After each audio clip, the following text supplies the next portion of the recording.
Hi, welcome to That's My Purse Pod, the podcast all about King of the Hill. I'm Jason. And I'm Jimmy. And we actually have a guest with us today. If any of you are on YouTube and are huge King of the Hill fans, you have probably come across this YouTuber. Today we have Squirrel Tactics. Hey, folks. Thought I'd throw that in there. Yeah.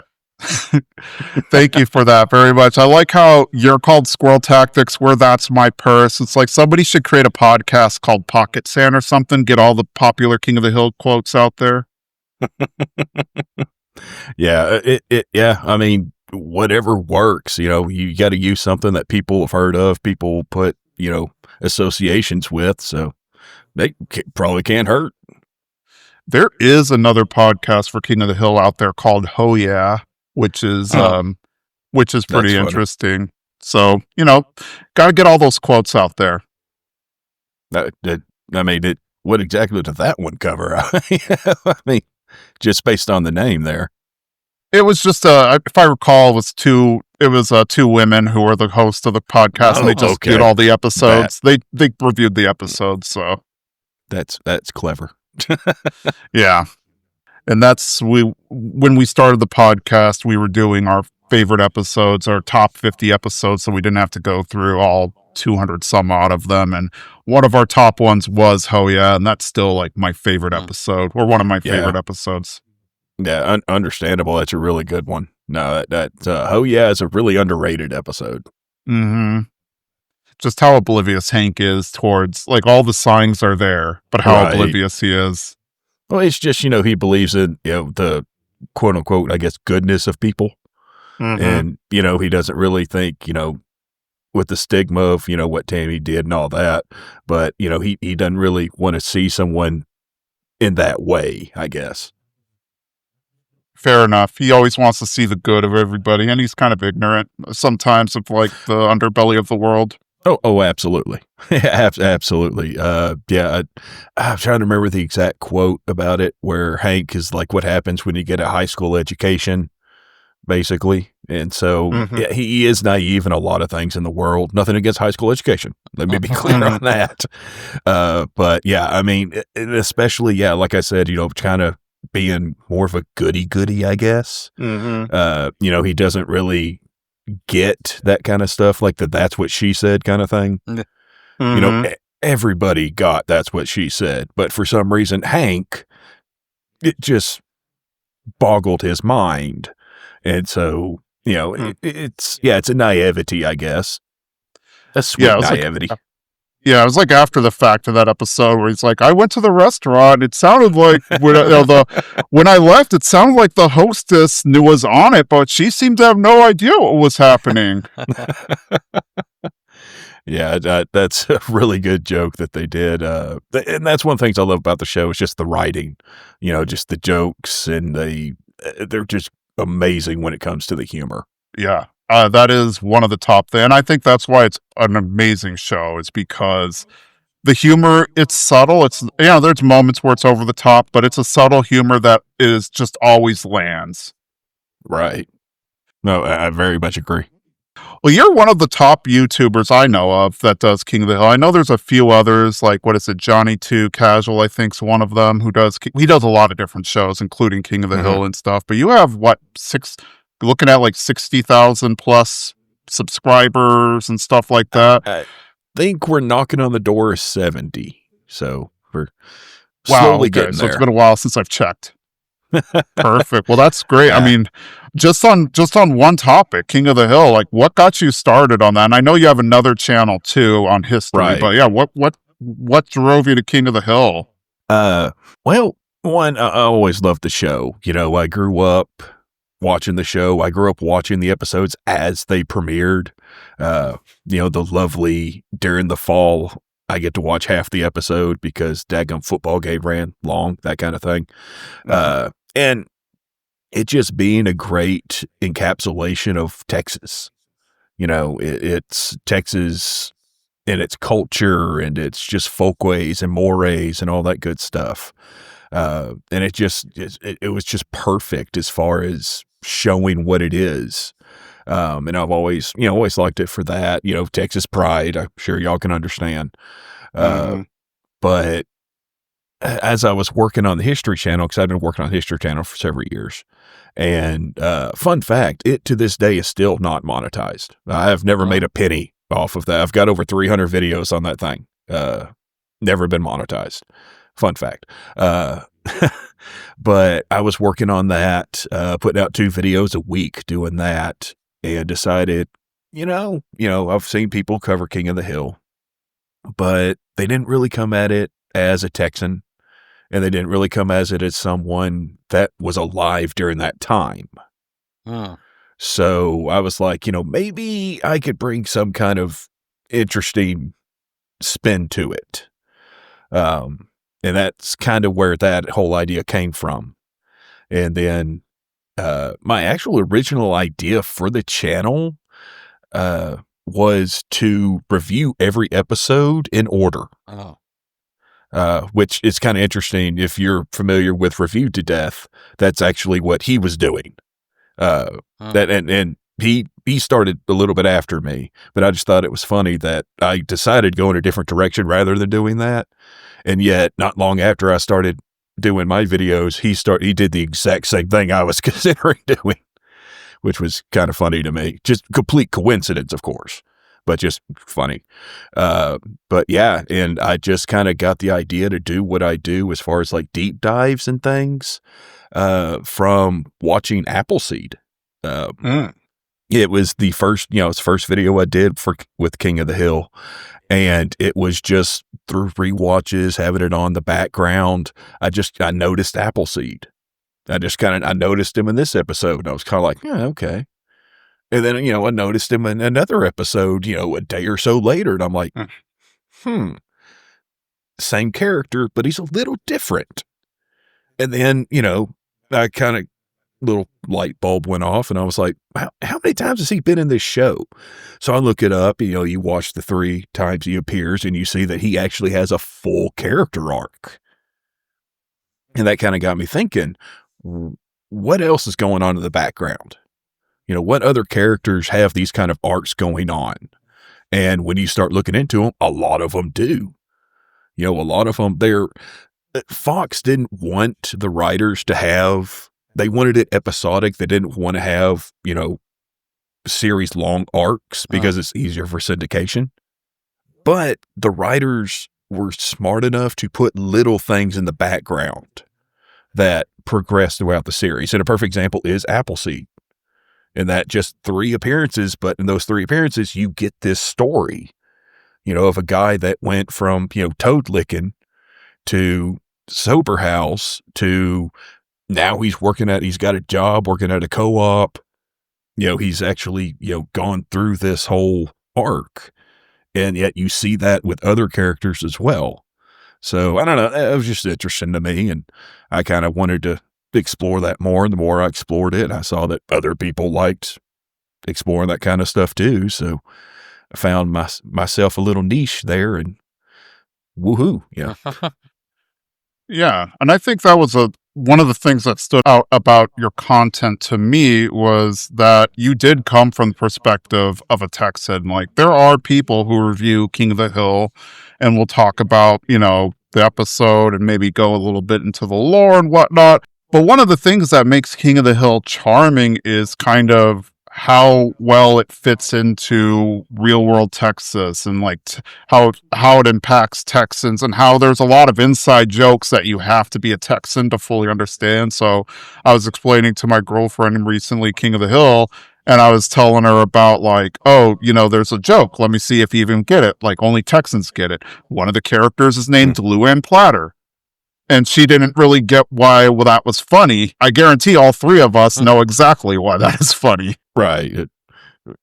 I've eaten many a Luann platter, and I don't mean that, Yeah.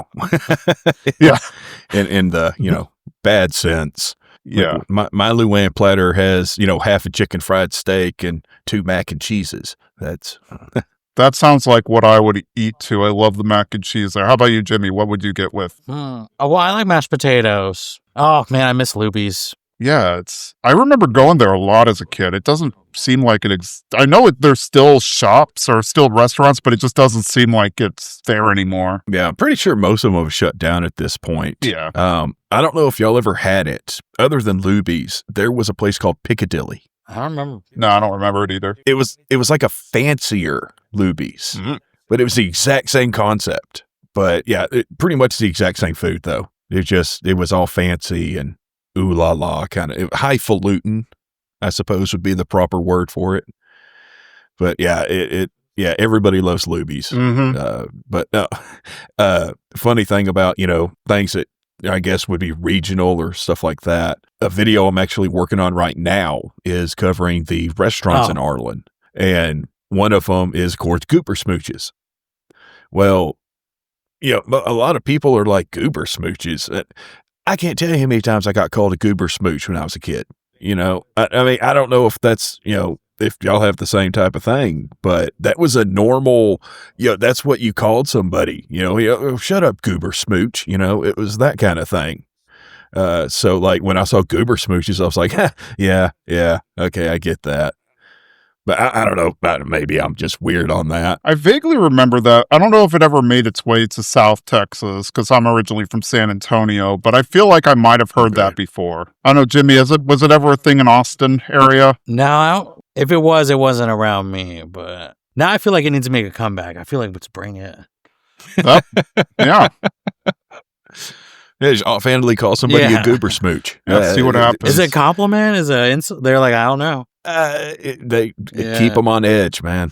That way they never know. That's a word I can't use anymore. The stupid kids. I think we actually talked about it on one episode. What of all the restaurants that have been introduced in Arlen, what restaurant would you go to? And for me, I kind of want to taste that meatloaf sandwich from the Arlen Barn. How about you? What would you go for? I would actually, I don't know if it'd be the meatloaf sandwich. I'm not a huge meatloaf fan. Depends on how they make it. I know that's weird. But I'm willing to bet they probably had the best food in town. Like if that kind of place like that, they know how to cook. Oh, it's Sugarfoot all the way for me, though. After Peggy takes over. And that's a short period of time. I don't know. Yeah. That week or whatever that she owned it. Yeah, a murder happens. Peggy's in charge. That's the Sugarfoot I want to go to. Yeah, and a train keeps derailing. No substitutions. See, that's the thing. I would actually much prefer Sugarfoot's without Peggy. Like I don't want it during that week. I don't trust it during that week. Don't get me wrong. I believe it or not, I actually love the character of Peggy Hill. But I'm not going to trust anything that woman cooks. I don't know. I do kind of want to have a meal night with the Hills. A Peggy cooked meal night and see what she comes up with. You probably have better luck with a Bobby cooked. 11-year-old Bobby cooked would probably still be better. Well, we had that whole episode that showed that. And it was funny. So talking about Texas things, they bring up Frito pie, which, I mean, maybe there's other southern states that do it, but, out here, nobody even knows what a Frito pie is in California. And I also like that that's one of the few times that they bring up like an actual real world brand Wolf in brand that chili? episode, because they're always like, hey, Bobby, you want some Frito pie with Wolf brand chili? Well, because it has to have Wolf brand chili. And it has to have Wolf brand chili without That's the only chili beans. I eat. I only eat Wolf brand with no beans. I was actually in Walmart the other day, and they had an end cap, and the end cap was the huge cans of beanless Wolf brand chili. I mean, I'm talking the gallon, huge cans of it. Like it could feed a whole pack of campers kind of thing. And I was like, man, that is going to be a hell of a Frito pie. But yeah, when it comes to something like that, you have to say Frito pie. You have to say Wolf brand chili. I mean, otherwise people might use Hormel, and we can't have that. Yeah, that's true. Well, and they also do call out Fritos and not Megalo brand corn chips or whatever, because you have to have the real thing. You can't just you can't cheap out on it when you're making Frito pie. No. If you're snacking on them, go right ahead. Great value chili cheese, actually very underrated. But no, if it's Frito pie, you have to use Fritos. That's pretty sure it's a law.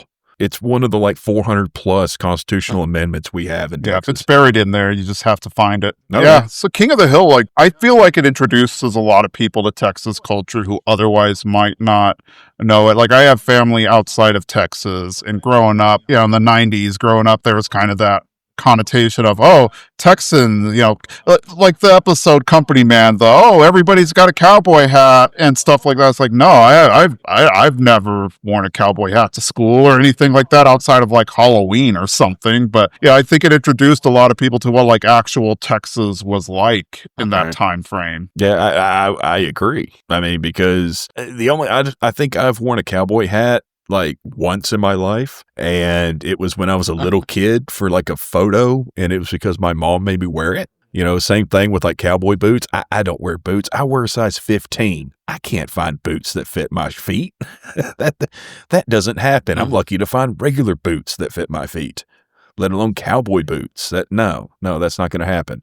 I will never forget, I went to Disney World when I was like 12, 13, something like that. And every single person, when they found out we were from Texas, it was, oh, do you ride horses? No, we don't ride horses. Oh, how big's your ranch? We don't have a ranch. Don't get me wrong. Do people out here have horses? Of course. Do people out here have ranches? Of course. I'm not rich. So I am devoid of horses and ranches. So yeah, I was not born lucky. Yeah, same. We're just like, we live in a normal house with a yard, just like you would see in almost any other state. It's not the Wild West out here. Yep. It's not the 1800s. Right. If anything, I would say the only thing I really would think would different house-wise, as far as what I've seen like with the rest of the country, is I think Texas has a lot more single-story houses than a lot of areas of the country. A lot of ranch-style houses, ranch-style ramblers, if you will. But yeah, I've noticed that a lot is, you look around and there, especially in Texas, there's a lot of just single-story buildings. I think only once we ever lived in like a 2-story house. And now that I'm thinking about it, almost all my friends now in San Antonio, I think maybe 2 friends that I had growing up had a multi-story house, but pretty much everybody ranch-style rambler, single-story house. I never even thought about that until you mentioned it right now. Yeah. Oh, yeah. And you mentioned being like, obviously you had the History Channel and you still have that going and being interested in it. And it really does show up in your channel as well. Like I'm thinking right now about the How I Learned to Stop Worrying and Love the Alamo, that episode you reviewed. And you even went into the depths of things like revisionist history versus, just this showing your depth of history and whatnot. And you really go into the history of the different of Texas, but also of King of the Hill itself. Like I've seen the episodes. Was it in San Marcos where they have that library that has like the different, which I've driven by San Marcos countless times. I never even knew it was there. Had I known, I would have gone and checked it out myself. But yeah, like even the history of the show, you have a lot of that too. Right. Yeah. The archive, I was trying to think of the word, the archive down at Texas State, really interesting place. So I was really interested to get to go there. I need to go back and do another trip down there. It just, one, I want to wait until there aren't any students or as few students as possible, because the last time I went, which right after school started back, and my appointment was at like 9 a.m. Yeah. And if you've ever been on a major college campus at 9 a.m. trying to find a parking spot, yeah, I parked on a roof. It was fun. So yeah, that's one thing. But yeah, I mean, it was actually, I had a lot of fun down there. I actually have a cousin who is a huge Lonesome Dove fan, and they had a huge Lonesome Dove exhibit in the same spot. So I was kind of like, hey, took a video of that, showed it to him. He thought it was really cool. But yeah, it's really fun going into stuff like that, because you kind of find out, like, where did the ideas come from? Where did this come from? Where did that come from? It's, the old Michael Crichton quote, a person that doesn't know their history is like a leaf that doesn't know it's part of a tree. You kind of have to know, where did this come from? Where did this idea come from? I don't know. Stuff like that's just interesting Yeah. to me. Again, like I said, I'm just odd. Oh, and there's nothing wrong with that. I'm one of those types who every time I travel, doesn't matter where I go, I'm hitting up a museum because I want to learn that area. So I know how that goes. Right. Yeah. And actually, what got me into making videos in the first place was just, the idea of history, but it was just the idea of where did stuff come from? Of, okay, what stop signs. Where did stop signs come from? Where did speed limits come from? Speed limits actually predate cars, by the way. The original speed limits were in London, or not London, but it was in England. Might have been London. I don't remember. They were in miles per hour because this was before they switched to the metric system. Fun fact, that was actually in the 50s, if I remember correctly, that they switched to the metric system. But yeah, speed limits predate automobiles. They were for carriages coming through the streets, and they're like, hey, you can only go this fast. But it was stuff like that. There's just, where did this come from? Where did that come from? Where did Worcestershire sauce come from? That kind of stuff. And just, learning that and doing, short-ish videos, just trying to be more succinct and to the point kind of thing. It's really what kind of got me started. And that, I don't know, weird thing to say, but something that I'm kind of going back and trying to fix on some of my older King of the Hill videos is when I first started making them, I was still kind of in a history, stick to the point, stick to the, appearances, don't do a whole lot of actual analytics and analysis type thing. And that's why I want to go back and remake some of those. Is because, like with, Joe Jack, which is one I think I'm going to end up redoing because they got voted on in a poll. Y'all voted for it. That's what happens. So I can go back and not only just cover his appearances, but also, the character, dive more into what we know about him, and things like that. Just more analysis, less, still have facts, but add, more to it, I guess. That makes sense. I'm not a languager. One of my favorite kind of meta history moments on your channel was when you tried to make sense of Peggy's past, and essentially we had to come to a conclusion that there was a time travel incident that altered reality because her mom is completely different. My headcanon is that there was a reboot of King of the Hill in the middle of the original run that they just never told us about. Because those later episodes, like one of the biggest character assassinations to me in the show is an accidental terrorist when Hank is like, oh, I've got the sticker price and not like Hank is smarter than to know that. But also in a previous episode where they get the new truck, he tells Bobby to tell the, say that he hates it at the dealership, which tells me he understands the concept of haggling for a car. So I'm like, that is one of the biggest character assassinations. Like, I know that's a big part of the show is that Hank is kind of naive and whatnot, but that's something Hank would be smarter about. Agreed. No, I 100% agree. That was, kind of part of the whole Flanderization of the show as it went later.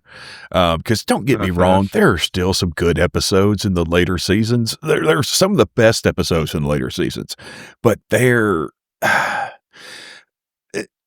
some good episodes in later seasons, but pretty much all of the worst episodes come from the later seasons. There are some diamonds in the turds, but there's still a whole lot of turds, which is, I think part of it was a lot of the longtime writers weren't writing a lot of the episodes anymore, and they were bringing in a lot of just like freelancers that had worked on other shows, and they were bringing them in. They didn't know a whole lot about the show. Maybe they'd watch an episode or two, and they're like, oh, hey, I'm going to do that.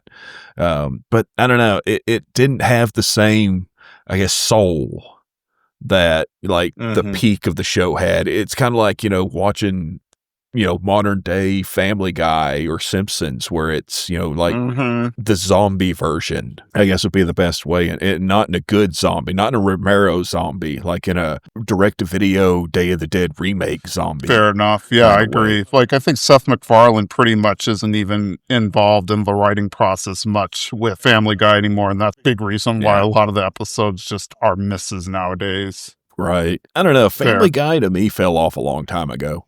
I was a huge fan when it first came out, especially before its first cancellation. Oh, it was one of those cultural zeitgeist kind of shows, that monoculture where everybody was quoting Family Guy. It was like Chappelle's show was in the early 2000s where, a new episode came on Wednesday night. Thursday morning, everybody's, what the five fingers say to the face. Everybody is quoting Chappelle's show.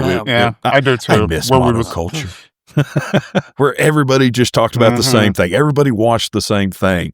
And it was just everybody, it gave us something to talk about because, other than, the weather. And hell, it just changes all the time, so you never know what the hell's going to happen with the weather anyway. Streaming kind of killed that. We're not all watching. I mean, you can find your crowd that's watching the same streaming shows you are, but as a whole, we're not all watching the same shows. Agreed. Talking about Flanderization, Sadly. which character over the seasons, or even including the newest season, do you think got Flanderized the most? I know towards the beginning of the 14th season, I felt Peggy was very Flanderized, because she seemed to be, her thing is always that she's kind of, she's annoying and whatnot, but it seemed to be turned up to 11 those first few episodes. Mm-hmm. Oh, I agree. Peggy, just even in the original run, her inflated ego just got worse and worse and worse as the show went on. And I mean, it's my understanding that Mike Judge apparently at one point had to actually talk to the writers and tell them, hey, y'all need to stop writing Peggy so unlikable, because they were intentionally writing her unlikable. And so, that's pretty bad when you're writing a character so unlikable that somebody has to come in and go, hey guys, let's lay off this character a little bit, having to play Dusty Hill with the reality show producer. Let's lay off Hank a little bit. But as far as probably the worst one, as far as Flanderization, I have to say Luann. Luann, she went from she was supposed just based off of, research and looking into things, Luann seemed like she was supposed to be so much more. She had options. Yeah. She should have been able to be a mechanic. She was great at beauty school. She had so many things that she could have gone with in a positive direction, and yet for some reason, they rubber banded her back to where she was at the beginning every time. It's like Bill trying to get a girlfriend. They had to reestablish the status quo because, all hail syndication. I hated what they did with Luann. I do like the fact she ended up with Lucky. I think Lucky is a great match for her because he, say what you will about the man, that man loves her. And Luann, unfortunately, I mean, love her to death. Bless her heart. But she ain't exactly the sharpest, she ain't the brightest tool in the shed kind of thing. She's the kind of person that could end up with somebody that would take advantage of her, like we see happen throughout the show. But then when she gets with someone like Lucky, who's actually just genuinely cares about her, and we actually get to see her happy. And so that, to me, that's a positive aspect of it. But the fact that they had all these buildups of her, being good at so many things, so many roads she could have gone down, and yet they always somehow circled back around to the, cul-de-sac of blonde idiocy. And it just kind of got sad after a while. They clearly show that she is probably even better than Hank with cars. And she could have easily become a mechanic or something like that. That even seems like something Hank would get behind and support. And they did nothing with that. Agreed. And I also find it interesting that, being where Arlen is, most likely in that Central Texas area, it's not far from where UTI is. And, UTI, they teach a lot of mechanics. So it really kind of surprised me that they wouldn't have her just go to UTI. Boom, she goes to mechanic school. It's not very far away from where Arlen would be. So, yeah, that's And then, yeah, as far as like, you know, changing things in the new run, the new season, yeah, they change a lot. To me, that's not even the same continuity. Like it doesn't line up. Not knocking it, but to me, I don't consider it the same continuity. I guess we can open that can of worms and talk about the revival. I guess the first question before we go into like actual episodes, when the revival was announced, what were your initial thoughts towards that? Like when on our show, we've talked about how we felt very cautiously optimistic because on one hand, it's like more King of the Hill. That's a good thing. But on the other hand, there were just like the original 13 seasons ended so perfectly. If they do a revival and it sucks, then now King of the Hill is just going to have a bad taste in everybody's mouth. So there was like this balancing act where we're like, we're excited for more King of the Hill, but this also can go very bad. Right. I do believe my first reaction was, hell, because you never know. Are we going to get a Willow? You know, or, you know, what are we going to get? Because I'm a huge fan of Willow. I love the movie Willow. As far as I'm concerned, if it's a choice between I watch the extended version of the entire Lord of the Rings trilogy, like 10, 12 hours, whatever, or that amount of time and with Willow on repeat, I'm watching Willow on repeat. Like, I love that movie. The movie's great. Warwick Davis was 17, by the way, in that movie. Fun little fact there.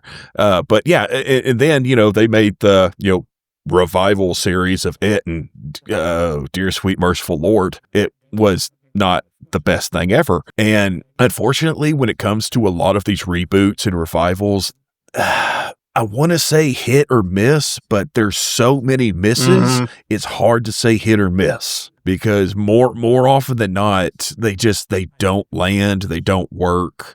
I haven't watched the Futurama revival, this Futurama revival.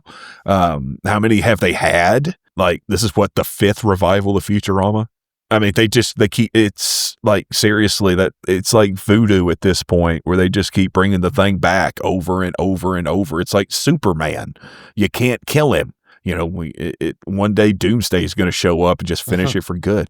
Sorry, 90s DC lore there. Anyway, but yeah, I was really iffy on the revival or reboot, whatever you want to call it. People argue about that, but I think ultimately, I think it's worthy of inclusion.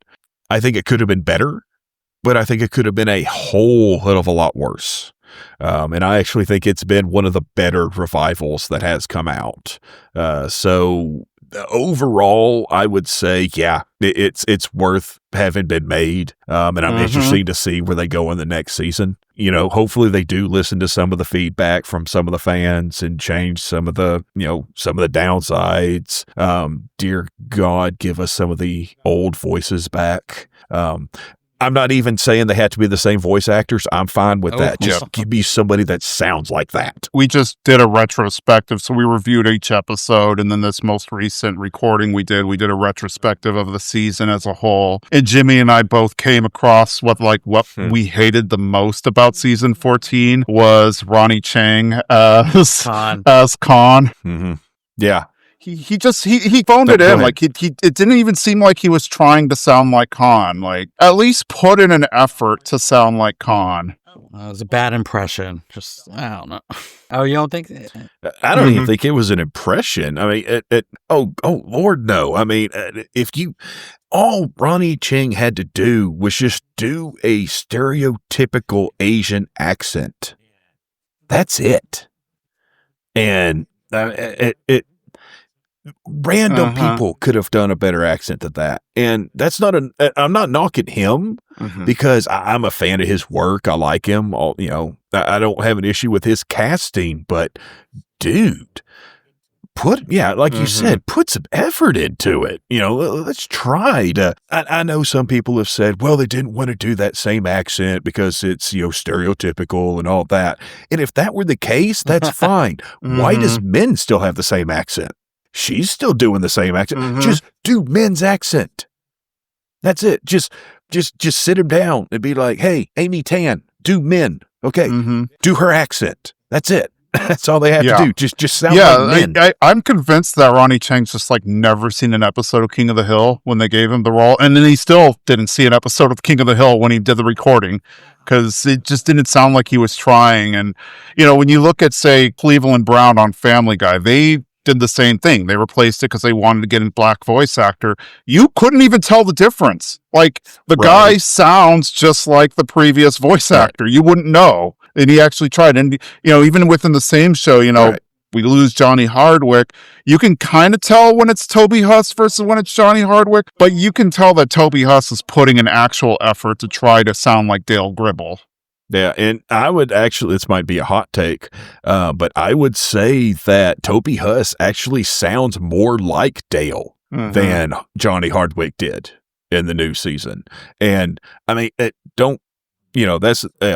Johnny Hardwick, rest his soul, he did everything he could. He did the best he could. So that's why, like, as I'm reviewing the new season, I don't think I've mentioned his voice at all. Or if I have, it's simply just, hey, I'm not going to go into it on his voice because, yeah, it's jarring and it's weird, but the circumstances, there were extenuating circumstances. So it's kind of understandable that, hey, he's going to sound weird. But as far as like Ted and Con, no.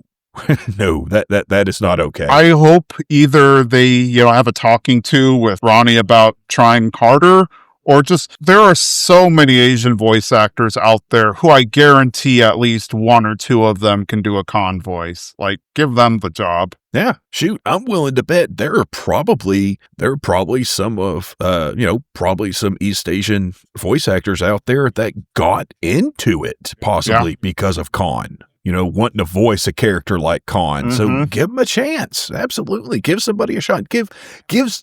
Why not just find an actual Lao voice actor? I know there's not a whole lot of them out there. Exactly. Give somebody a shot that isn't normally going to get a shot. Isn't that the whole point of having the voice actor match the character, is to give people that wouldn't normally get an opportunity? And so, yeah, why don't, bring in a Lao voice actor to voice a Lao 100%. Character. Other than that, the season was pretty good. I mean, I was worried about it, but it was pretty good, except for, like, that episode with Conscious uncoupling. Like, the episode itself was fine, but Khan's voice was just distracting. Yeah, it unfortunately, some things like that can be so jarring that you're just like, you don't, no. That's because literally the whole time I'm watching that episode, I'm like, no, make it stop. Make the bad man stop. Yeah, no. Well, hopefully with season 15, they address that. I know there were like leaked storyboards. I think none of them came to fruition for 14, so maybe they're storyboards for 15, and we'll see like Bill and Con moving together or something like that, because we see Con like packing up at the end of that episode. Maybe we'll get more Con and we'll get a better voice. Here's hoping. But yeah, I'm pretty sure the storyboards are going to be for season 15 with, the dog and Peggy in the hot. No, wait. The Peggy in the hospital one was from this season. Yeah, the one with Caesar, the dog, that one hasn't happened yet. And then I'm trying to remember the third one. Hank walking on a Bobby and Connie, yeah. Oh, Bobby and Connie. Yeah, and that makes sense that would be in the next season because they, finally get together. What were your thoughts on them getting back together in this season? That didn't bother me at all. To me, it kind of makes sense. They kind of yin and yang each other in certain ways that I think really works. But to me, that made more sense than her dating Chain. That to me made zero sense. She never liked Chain, even in the revival, when her and Bobby are talking, she doesn't have a single positive thing to say about Chain. Why is she dating Chain? Like that's one of the like unanswered questions of the revival for me that was just never understood. Why are you with him? And but it perfectly makes sense for her and Bobby to end up together. Even though I will admit the one episode like before they kind of start talking, when like they first come back together as friends, and Bobby's real awkward throughout the entire episode. I will be honest, I hate that episode. I have actually been putting off reviewing that episode because I'm trying to review the new season in order. And yeah, I've been putting off that one because it's a very well written episode. It's a good episode. I hate that episode. And the reason I hate that episode is because at one point in my life, I was Bobby. And it's one of those, I see something in you that I don't like about me, And, luckily, getting older, you live and learn. But no, I can understand being a 21-year-old kid like that, being completely fumbling over yourself and rewatching that. And I'm just cringing the whole time. Just like, yeah. Now I know what that looks like. And, so, I mean, props to the writers and the performers, for properly capturing that. But at the same time, it is one of the few episodes once I review it, I have zero plans of ever watching it again. Like, Jimmy, you were talking in our last episode, you were talking like what you thought about Connie and Bobby, like, not that it was bad that they got together, but... Oh, yeah. I definitely, at the end of the day, I want Connie and Bobby to be together. I like that coupling. I think it's just destined. But I really do wish we could have time of Connie as a single person and get to know Connie on her own. I always feel like Connie is with someone, and I just think Connie can use some character development. We can give her some of that. Everything felt rushed because she just is getting out of the relationship with Willow. And I loved Willow when we first met her. I didn't like her that football episode. I feel like, I mean, Jason's heard me talk about it. I feel like Willow had potential and then they killed it off in one full episode. And I just, pretty much. Willow could have been so cool. It would have been a cool, group of friends, Willow, Bobby, Joseph, and Connie all together. And then no pressure on Connie to be with anyone. It would just been fun to see her. And now with the secret of her parents being separated off her bat, it just frees her to kind of be who she is. But, at the end of the day, I'm never going to complain about Bobby and Connie being together. I want that. Right. No, I totally get that. No, that actually makes a lot of sense to, have Connie actually grow on her own, which I think I agree. I think that would be really interesting to see because we've seen more of Joseph in the revival as far as a person and a little growth on, because he's not as creepy, still a little creepy, but he's not as creepy. And yeah, I think I agree with you. I think it'd be cool to be able to see Connie have the same type of growth and being able to see her as a person, not just an accessory connected to Bobby. Because I think that's kind of one of the issues with Connie is that she's only really shown through her connection to Bobby. Like, it's not going to focus on just her. It's going to focus on her and Bobby, So, and I think, I agree. I think it's something that they should show more of just her. I think we need more other character, less used character-based episodes. Like, I would have loved to have seen more episodes of the original run centered around Con and Min, especially Min. Dude, the few men-centered episodes we got were awesome. The Men Who Knew Too Much, great episode. If you didn't love Men before that episode, you loved Men after that episode. So, that's one thing I wish we had gotten more of them. And yeah, with the revival, having maybe a Connie-centric episode or maybe just a Connie-centric B-plot where it's not just her and Bobby and Joseph, it's just her.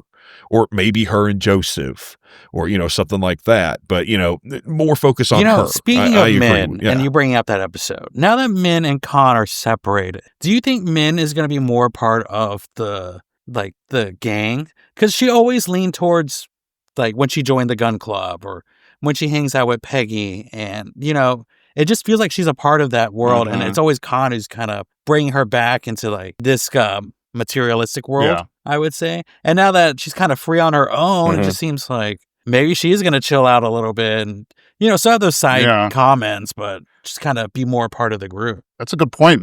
You see Min hanging out with Peggy and I mean, Nancy that's way Min. more than you see Con hanging out with Hank, Dale, Boomhauer, and Bill. Mm-hmm. Yeah, and you see in the revival, you see men standing out there with the guys several times. They're drinking the wine. In the episode where like they vote to get rid of Peggy, and Men's one of the people that votes to get rid of Peggy.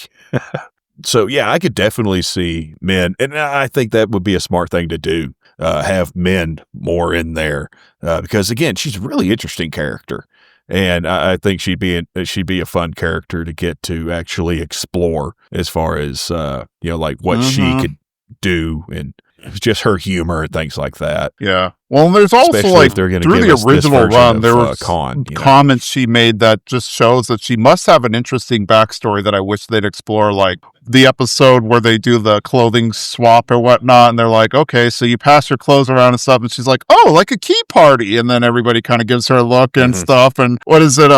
Right. She says her doctor like cut her off a Xanax and that's why she's doing the gardening and stuff. Like there's like an interesting backstory there I want them to dig into. Right.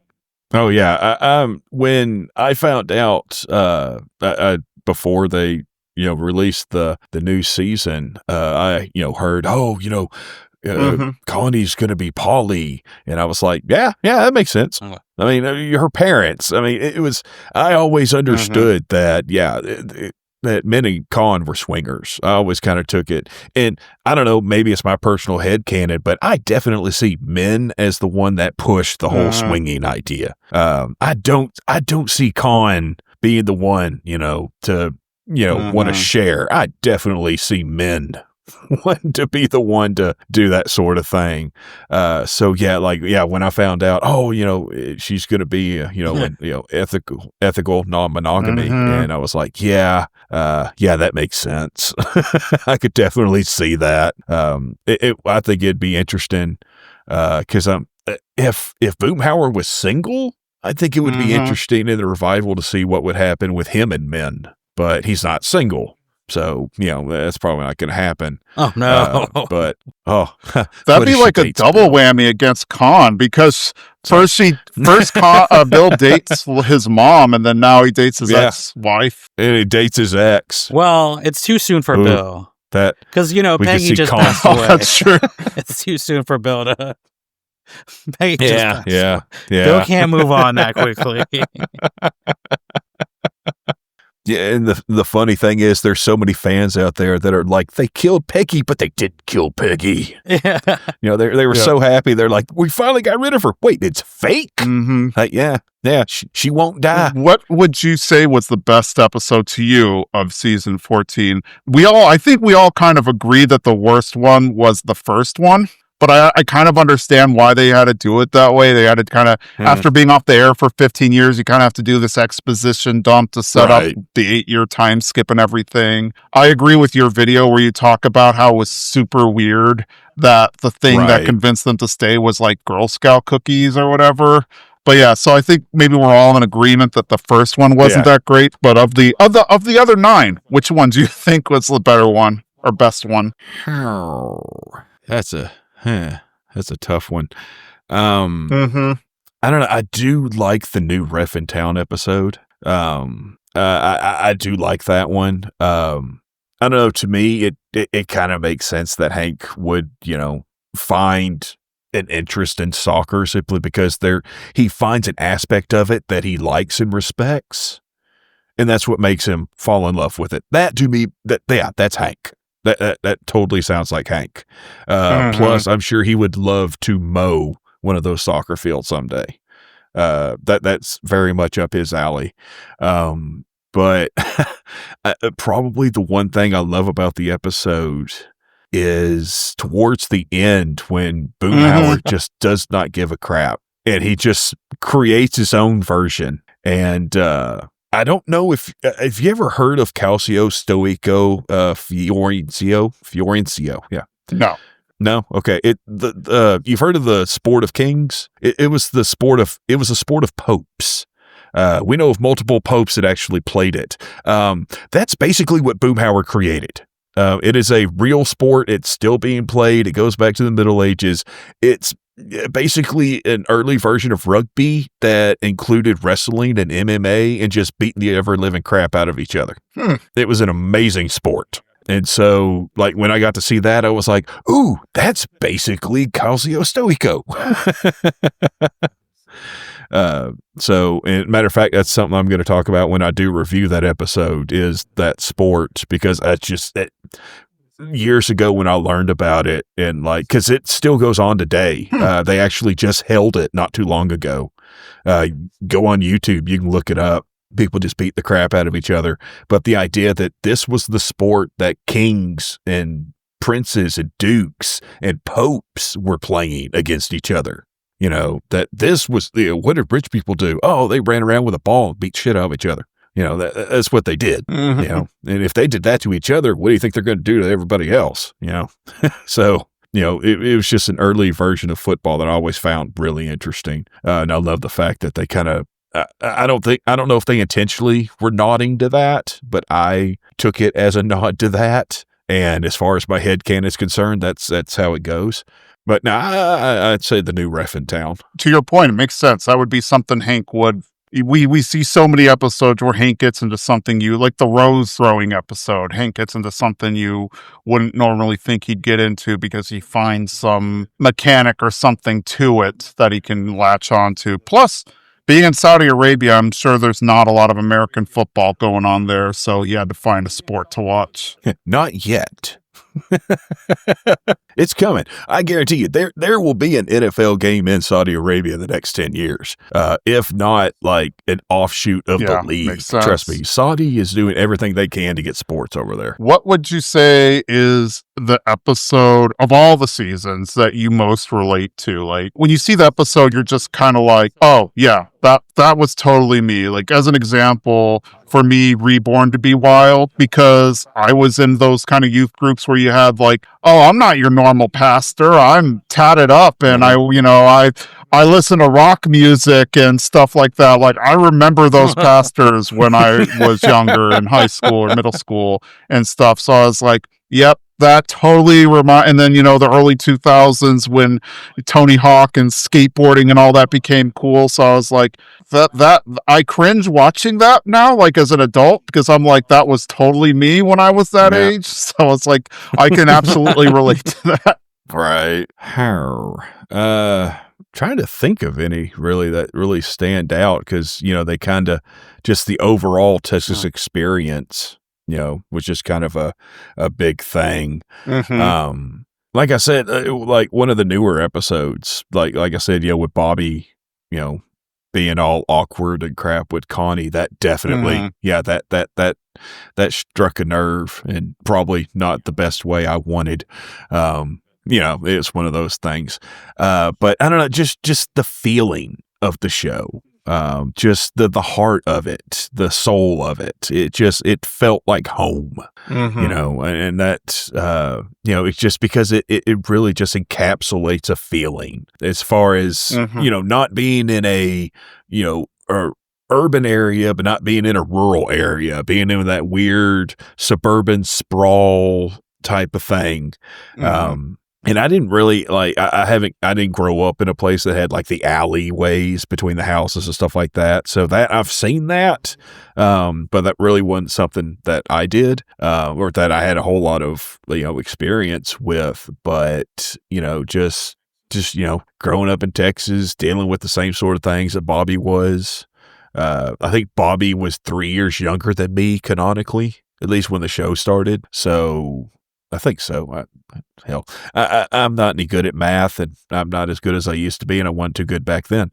So yeah, a lot of Bobby's experiences, I dealt with that. I didn't get gout, but you deal with the, trying to get the girl and things like that as a teenager. And yeah, luckily no gout, never had to deal with that. But I never got a rascal. I always wanted a rascal. Yeah. Hell, I still want a rascal. Yeah. Yeah. I don't know. I relate to Bobby too, because I too was like, when I was growing up, the fat kid who was also the class clown. That was absolutely me. So I can, but also not being particularly good with girls. So I'm like, yeah, I can relate to Bobby in a lot of ways. Yep, Yeah, the kid that went swimming with his T-shirt still on. Oh, that was me 100%. Yeah. Yeah. You're not going to look, you don't look any better because it's skin tight. You just now have a wet Exactly. T-shirt on. Jimmy, do you have any episodes that really I guess speak to you? oh man. Okay, I think one of the episodes that really speaks to me is After the Mold Rush, just because of the end where Hank gets certified as a mold inspector and goes back and gets the revenge on him. Because that's something I totally would do. Like, I gotta take this night class to get revenge on this person who's done me wrong. Ugh. That, and I love the fact that when Bobby rushes out of the house and he's like, "My troll dolls." Mm-hmm. I could Rancho Unicorno. I do like how Hank gives like the knowing look to the insurance adjuster, like, "Oh yeah, They he didn't needs make to he needs to take this because he needs to inventory Right. them so that he can make a claim. I'm sure you know exactly what you're supposed to do with these." And the guy gives him like the knowing nod. So, yeah, I get it, buddy. I get it. Yeah, that one was always a fun one. I also like one of the best things about Hank to me is I think he maybe not book smarts, but he's definitely has probably the most street smarts of anybody on the show. Because think of all the episodes where he is able to like problem solve and get his way out of trouble. Yeah, he's probably the best problem solver, definitely. Boomhauer's pretty good, but I think Boomhauer, like with a lot of the guys, they're dumb, but I think they come off as more dumb than they are dumber. I get more dumb. Anyway, they come off worse than they really are simply because they automatically default to Hank. So I think it's like with Bill. I think Bill's smarter than he lets on. It's just he automatically defaults to whatever Hank does, which keeps him from having to think for himself. So, maybe he kind of, he atrophied that muscle or something. It's quite possible. And, but no, I think Hank probably is the overall street smartest person. Not, he's not like the book smartest. No, that's also not Peggy. yeah. I don't care what Peggy says. She's like a reindeer. She knows permafrost and haze. She don't know shit about shit. So, even though, I love Peggy. Like, Peggy, I think is hugely underrated character. I hate Peggy, but I also love Peggy because you're supposed to hate her. And it's kind of like, as a wrestling fan, if you hate somebody, it's because you're supposed to. If they're a heel character and you like them, they're not doing their job, or they're doing their job way too well. It's one of those two. It's a weird dichotomy. But yeah, that's the thing about Peggy is, she's a terrible character, but at the same time, she's just so awesome. She's just a great character, but at the same time, and you could say that about a lot of the characters on the show because let's really be honest here. Dale is a worse Dale's worse than Peggy. Like in pretty much every measurable category, Dale is worse than Peggy. But we love Dale because, damn it, that man is funny. And that's what saves Dale, is that he's funny. He's funny, but he's just as outlandish as Peggy is. He's Absolutely. just as sometimes mean-spirited. I would say he's more mean-spirited than Peggy, because I don't see Peggy laughing at anybody's birthday getting ruined. And yet you got Dale. Seriously, I don't know if you ever heard of the movie Throw Mama Off the Train. If I was married to Peggy, thank God I'm not. But if I was in that episode, it would have been called Throwing Dale Off the Train. Because as soon as he pulled that crap, I'd have punched him in the face and then threw his ass off the train. Like, because I'm sorry. No. That's not cool. Like that is like the episode that made me look at Dale and go, dude, you're an asshole. Oh, Dale's a huge jerk, and he's like abusive to Bill. I feel bad to Bill. Oh, yeah. Like, he's incredibly abusive to Bill. He's honestly not that good to Nancy more often than not. Don't get me wrong, there are times, when he's like super sweet to her and things like that. But man, like the Manitoba episode, where he's trying to get the money from them. Dude, he is terrible to that. He's bad enough to her that Bill has to say something.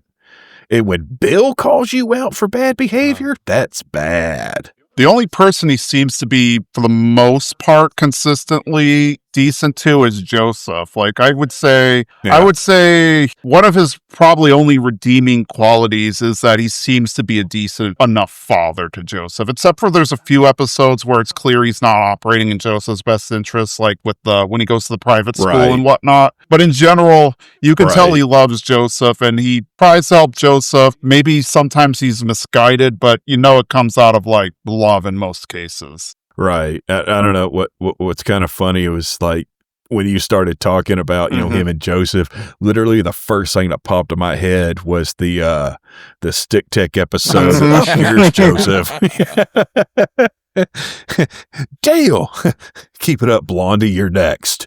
But yeah, no, I agree. Like, yeah, he is an amazing dad to Joseph. Now there are some times when, he's not a very good dad to Joseph. Like you said, the perfect example, is the school episode, where, he 100%, for crying out loud, he literally abandons him at somebody's house for him to live with them. And when he comes back, he's like, no, don't come here. And he goes in the hills and he's like, they're worse than we are, which I highly doubt that because Gribbles have no money. No, I'm curious what Nancy makes because Dale's even admitted as much that he doesn't earn a living wage and whatnot. Yeah. And yet he's somehow able to afford like alien urine and all this random stuff. Now, granted, I get it. It's a cartoon logic, but there's times where I'm wondering how much does Nancy make, or are they just incredibly in debt? Or does Dale owe a lot of favors to some very bad people? Right. Well, I think part of that is that, let's say she makes a couple $100,000 a year, but a couple $100,000 a year around year 2000, that's pretty good money.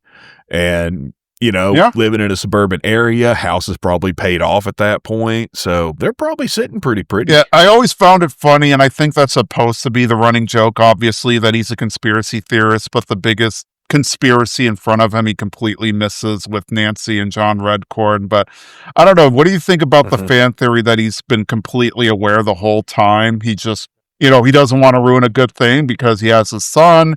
He also has somebody who's pretty much his sugar mama and stuff. So right, he pretty much has it made. It's possible, a lot of things are possible, but do I think it's true? No. I don't think he knows. I really do think he's that naive and trusting when it comes to Nancy. And there are so many times when if he did know, he was being diabolical. The whole, Nancy, no one's ever betrayed me before, that whole thing. So, scenes like that, he would have really had to been pretty worse than we think he normally is, though to be fair, we've seen Dale go pretty far, which it's actually something else I liked about that soccer episode is the fact that we probably see Dale go as far as he's ever gone without rabies being involved. And don't get me wrong, I'm pretty sure he wasn't rabid because it's my understanding of rabies that once you get to the point where it's actually affecting your mental ability, there ain't nothing you could do at that point. Yeah, I think it was the mushrooms that he was eating that kind of put him in an altered mental state. Rabid mushrooms. I always like that one episode with the reality TV show and, where they're all kind of trying to rush into the confessional room or whatever. And then John Redcorn's like, if anybody deserves to get their ass kicked, it's me because I slept with my best friend's wife for many years. And then Dale's like, yeah, Bill's wife was a whore. Yeah, that was a good one. I like that one. That's a really good joke. But yeah, no, and that sort of thing is, it just, it's such a running joke and something that, I don't know, I think this is actually kind of weird about the Revival series is they make a lot of references to the affair. And I thought it was weird because if you watch it through the original series, they would have a mention here and there, whatever. But, you watch first episode and there's, a possible mention. Second episode, possible mention. Third episode, possible mention. Fourth episode, possible mention. You're like, wait, are they going to make this joke in every episode? And Mhm. yeah, I do believe they made a joke in every episode about the affair. And I'm like, it's supposed to be a background joke, Mhm. not a, hey, let's figure out a way to put it in here joke. Mhm. So that's something that I thought was kind of weird about the revival. Same thing with like Peggy's drinking. Peggy drinks a lot in the revival. I do wonder if they'll maybe do an episode about that. I wonder if that will actually build to something in, say, season 15, where they're like, hey, you got a little hard on the booze there, Peggy. And, you know, maybe they have to have an intervention for Peggy or something. Maybe it's maybe her mom died. Maybe it's connected to her dad dying, because we know her dad died. You know, so, you know, it might be something like that, something that they could attach it to, or, maybe bring back Maddie for an episode or something like that. Because, I mean, Maddie's an interesting character. Another possible hot take. But if you kind of don't think about the whole retcon thing, to me, A Rover Runs Through It is one of the best episodes of the series. Yeah. I think it's a really good episode. It's well written. It's really funny. Doc Platter is just amazing. I mean, come on now, who doesn't love Doc Platter? But, because, it's a huge retcon, a lot of people don't like it, which is totally understandable. But if you look at it just on its merits alone as an episode, it's one of the best episodes in the series. Absolutely. I want to, aside from the retcon, it is an amazing episode. Seeing Peggy have to you gets into Peggy's psyche a little bit, because you see the environment she grew up in and whatnot, and then Hank having to deal with the guys not thinking he's too big city or whatever. And exactly. Yeah. I'm not country. I'm not Hollywood. I'm complicated. And they just laugh harder at him over that comment. Well, cool. We definitely thank you for the time. We want to wrap up with one last question, and we'll go around. If you had to introduce King of the Hill to somebody that's never seen it before, what would be the go-to episode for you? I'd say A Firefight We Will Go. I think, Okay. Firefight We Will Go, maybe 9 Angry Men. Or 9 Pretty Darn Angry Men. I think those would be, if I was going to say, hey, if I was going to get somebody into it, it'd be one of those, if not the pilot episode, simply for being the first episode. How about you, Jimmy? Okay, this is just pure selfishness, and I love this episode a lot, and I can watch it over and over again. I love Yard She Blows. Okay. I love the gnome, Winklebottom. And again, this is another thing where I feel like I could relate to Bobby. It's where you try to do the right thing, you try to be honest and whatnot, and you just keep getting blamed. Because Hank keeps getting the credit for doing the good thing, and Bobby keeps getting the punishment for doing the bad thing, even though it's Hank. Right. And it's just, I don't know, something about this episode. And then when he goes to the shop to get the gnome, just seeing all the people there who are obsessed with it. It's just a fun episode. You kind of get to know a little bit of everyone's personality real quick. Come back and see us. Yeah, I won't. I wasn't talking to you. That one was a great one. All of those are great ones. I always show people, West East Side Story. That one is always a fun one. I just like when the Super Nuisance phones move in, and just kind of that ignorance, or the whole, so are you Chinese or Japanese, and all of that. Where's the ocean? The ocean? What ocean? Right. That whole exchange always makes me laugh. Followed by Shins of the Father, where they introduce Cotton. That one's a great one. And then, the namesake of this podcast, Bobby Goes Nuts. Yeah. That all of those are great episodes. Yeah, those are usually the go-tos for me. Yeah, no, agreed. Yeah, well, cool. Well, thank you so much for joining us. This really means a lot. We love King of the Hill. We love talking to other creators who love King of the Hill. Absolutely. Yeah, I appreciate y'all inviting me on. Well, thank you all for listening and joining us, and we will talk to you next time. Until then, I'm Jason. And I'm Jimmy. And I'm the other guy. All right, bye. Bye.